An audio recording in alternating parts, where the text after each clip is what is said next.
I'm Roberto LaRusso from Red Arms, and welcome to the second episode of Robertones.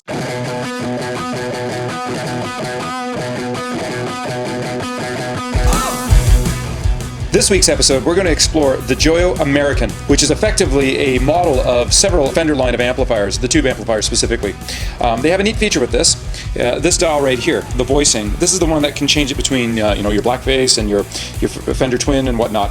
And it's quite a diverse pedal, and this is the one that I use specifically for my clean tone. And as you can see, the way that I will use it in context, one of the things that I find that when you're running a pedal situation like I have over here, we tend to run the amps very clean, and I find that in order to get a competitive clean sound with the dirty sounds, I needed a little something other than the built-in clean sounds that the amps could provide. And that's what this particular pedal does for me.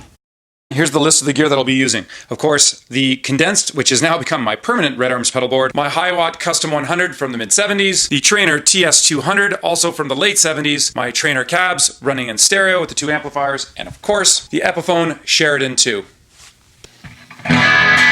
Okay, so once again, here we go. We've got the pedal board right now. I'm set it up pretty much clean, nothing on there, except of course my grand EQ pedal.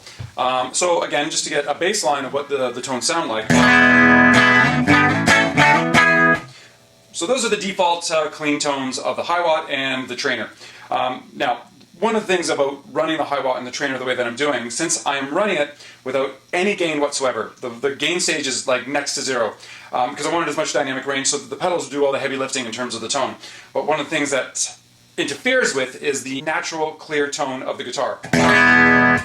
So it sounds a little bit lackluster. So one of the nice things about the American pedal is it just gives just a hint of overdrive, very typical of your Fender type overdrives. And this particular dialed in tone that I like seems to work best with the Sheridan 2, being the hollow body.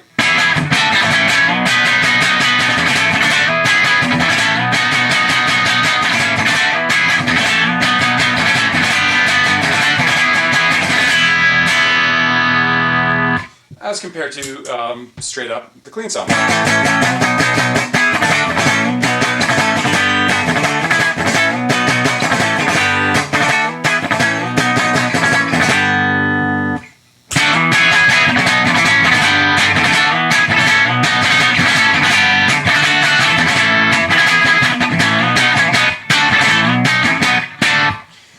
So as you can see, it adds just a little bit of life to it. If you notice, the pedal board looks a little different than the last video, and the reason why that is I have a lot of pedals, and I tend to fine-tune these things. My intention was that this pedal board was just going to do a few gigs as we were going out of town, just because it was smaller, but now it's become my main pedal board, so I needed to get it to the proper configuration.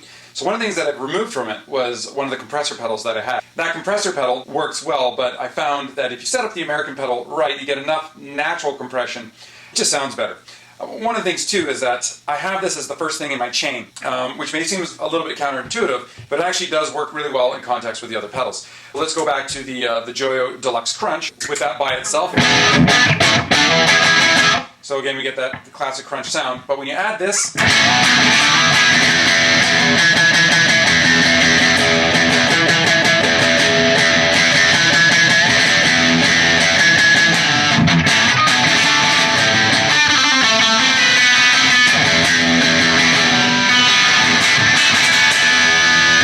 a little bit more twang, a little bit more attack with my guitar. So having that thing in front of everything gives it that extra little bit of punch where I find it helps cut through. And that's just part of the sound that I get with the hollow body. And I've grown to like. Now, there's one little downside, of course.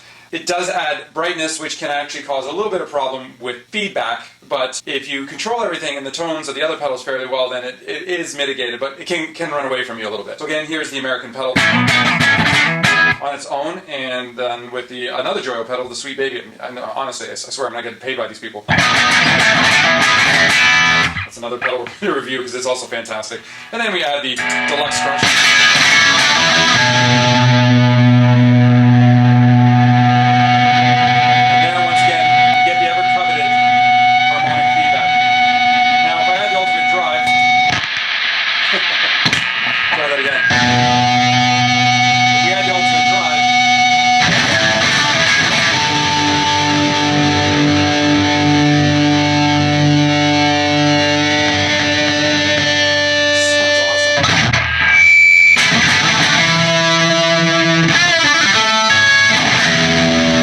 So there you have it. That is the Joyo American. It's a little bit more expensive than the other pedals. I think this one ran about $50 Canadian on Amazon. Still, it's just a stupid deal. I mean, you can't really go wrong with experimenting with a pedal like this. I gotta admit, I'm really surprised at how good these are. That was episode number 2. Thanks again for watching. So stay tuned next week for episode number 3, and I'll surprise you with what pedal I'm gonna hit next. So until that time, everybody, please check out the new record, Critical State by Red Arms. We just released it in September. You can hear all these pedals at work on that record. And don't forget to share this far and wide. Thank you very much.